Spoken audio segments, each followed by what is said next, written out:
Et bien aimé, peut-être que David croyait que c'est un de ses soldats qui allait le sauver. Mais c'est l'arbre qui l'a sauvé.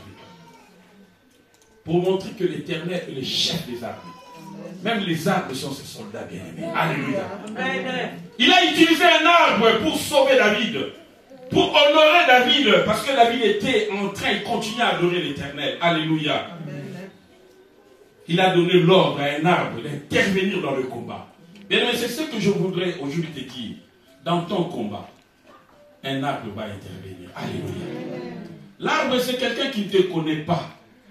Il n'a pas besoin de te connaître. Il a reçu simplement l'ordre de l'Éternel pour venir intervenir dans ta situation. Alléluia. Amen. Toi qui comptes sur des amis, ils vont te décevoir un jour. Tu comptes sur les parents bien-aimés, tes relations. Dieu est plus fort que tes relations. Alléluia. Amen.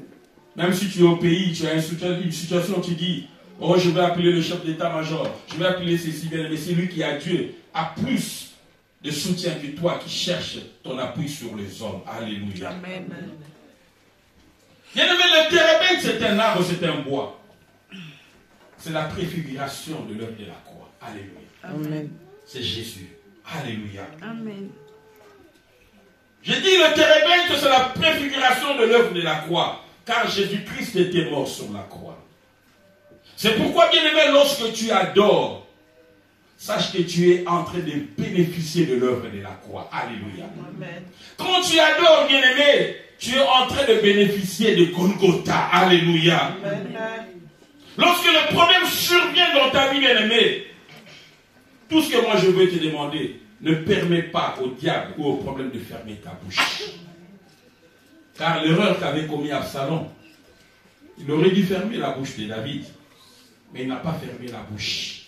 Et c'est avec cette bouche que David a utilisé pour adorer l'Éternel. Bien aimé, vous avez une arme efficace. Dans le combat que vous êtes en train de traverser, vous avez une arme très efficace. C'est la bouche. Et c'est cette bouche qui va vous permettre d'adorer l'Éternel. C'est cette bouche qui va vous permettre, bien aimé, de glorifier Dieu. Alléluia. Amen.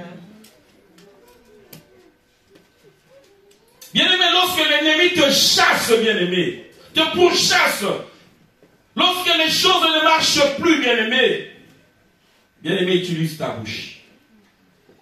La bouche te sert d'adorer. Et cette adoration va créer des miracles, bien-aimé. Voilà ce qui est arrivé dans David. Qu'est-ce que la bouche a fait? Il a produit l'adoration. Et l'adoration a fait que la création puisse arrêter quoi? La créature. Alléluia. Amen. Donc Dieu est merveilleux. Il fait toujours des choses au-delà de ce que nous pensons, bien-aimés. C'est pourquoi, bien-aimé, comme j'incite de le dire, que le diable ne puisse pas t'empêcher d'adorer. Car le diable a peur de l'adoration. Voilà le secret. Quand tu adores, le diable a peur. Alléluia. Amen. C'est pourquoi lorsqu'il est venu près de Jésus, dans le désert, il a demandé à Jésus de l'adorer. Il connaît la puissance de l'adoration.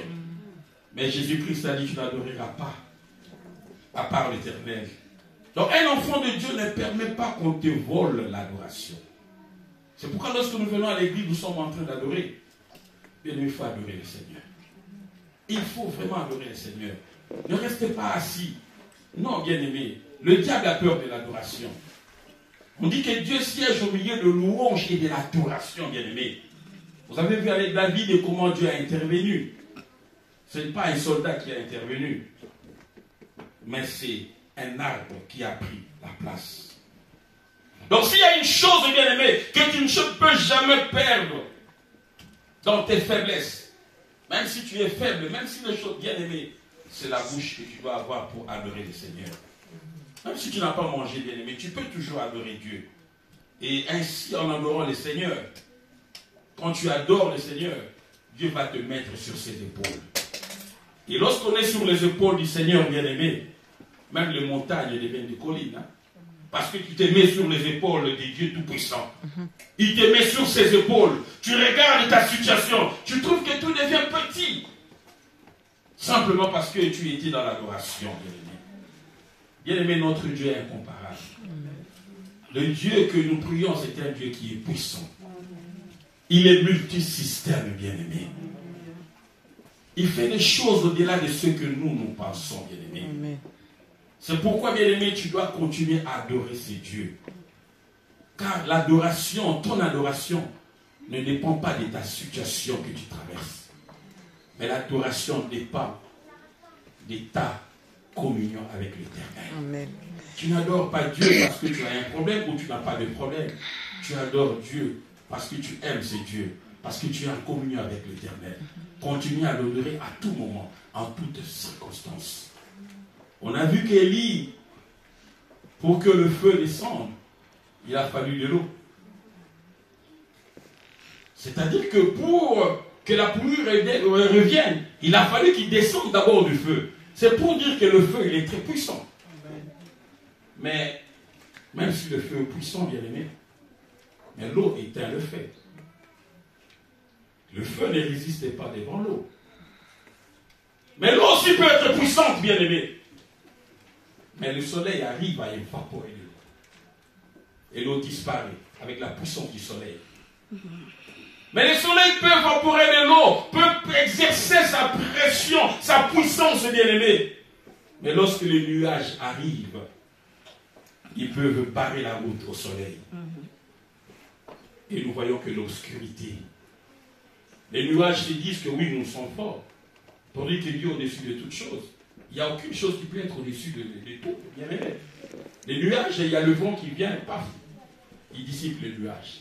Les nuages disparaissent. Mais le vent, oui, je suis fort, mais déplace les montagnes. Les vents ne peuvent pas déplacer les montagnes, bien aimés. Donc, c'est que les montagnes sont plus fortes que les vents. Mais l'homme est capable de détruire les montagnes. Alléluia. Amen. Il prend les caterpillars et il rase, il fait des autoroutes, il traverse et tout ça. Ça, c'est la puissance de l'homme. En tant que l'homme peut faire le gros dos. Mais lorsque la mort arrive, que tu sois qui que ce soit, bien aimé, devant la mort, personne ne résiste, bien aimé. Donc la mort a dit que je suis plus fort que tout. Bien aimé. Mais la mort n'est pas plus fort que tout. Je connais quelqu'un. Il a vaincu la mort. Amen. Il est entré 3 jours après. Amen. Maintenant que je vous parle, le tombeau est vide. Amen. Et il est vivant. Parce que personne ne le Jésus-Christ de Nazareth. Amen. C'est pourquoi nous devons nous accrocher à lui, bien-aimé. Je disais, malgré ta situation, bien-aimé, tu dois continuer à adorer. C'est lui qui a vaincu la mort. Amen. C'est lui qui est au-dessus de toutes les choses. Car ton adoration, ce n'est pas par rapport à ta situation. Ce n'est pas par rapport à ta maladie. Ce n'est pas par rapport au manque de finances. L'adoration, c'est ta communion avec l'Éternel. Garde cette communion avec Dieu. Et tu en sortiras vainqueur. Alléluia. Amen. C'est pourquoi ce matin, bien-aimé, je voudrais que nous puissions prier. C'est que tu pensais à toi par rapport à ta situation. Tu as été trop dérangé. Mais le Seigneur veut que tu puisses écouter ce message de David, bien-aimé, qui fuyait son fils. Mais en fuyant son fils, il n'a pas raconté ce qu'il vivait. Mais il disait à l'Éternel ce qu'il est, bien-aimé. C'est pourquoi, bien-aimé, à partir de maintenant, toi qui souffres, toi qui es malade, toi qui attends quelque chose qui n'arrive pas, continue à adorer l'Éternel. Bien-aimé, ne change pas d'église, ça ne sert à rien. Tu risques d'aller adorer des idoles. Parce que là où tu vas, il y a peut-être des vendeurs de bénédictions. Oui, bien-aimé, tu risques d'être trompé. Ne fais pas comme Aaron. Ne fais pas comme le peuple d'Israël. Mais fais comme Josué. Amen. Et lorsque Moïse est mort, normalement c'était Aaron qui avait la bonne position. C'est lui qui devait continuer parce qu'il était le souverain sacrificateur. Mais voilà qu'après la mort de Moïse, c'est Josué qui a été élevé. Bien-aimé, Dieu va te lever. Donne le peu d'eau qui te reste dans le désert. Donc cela va permettre à ce que la pluie puisse tomber dans ta vie. Donne le peu de farine que tu as. Si tu donnes le peu que tu as, c'est ça l'adoration, bien-aimé. Ça permettra à ceux qui ne manquent plus de l'huile dans ta vie. Alléluia. Malgré le désert, bien-aimé, tu dois continuer à adorer l'Éternel. Nous allons nous lever pour prier.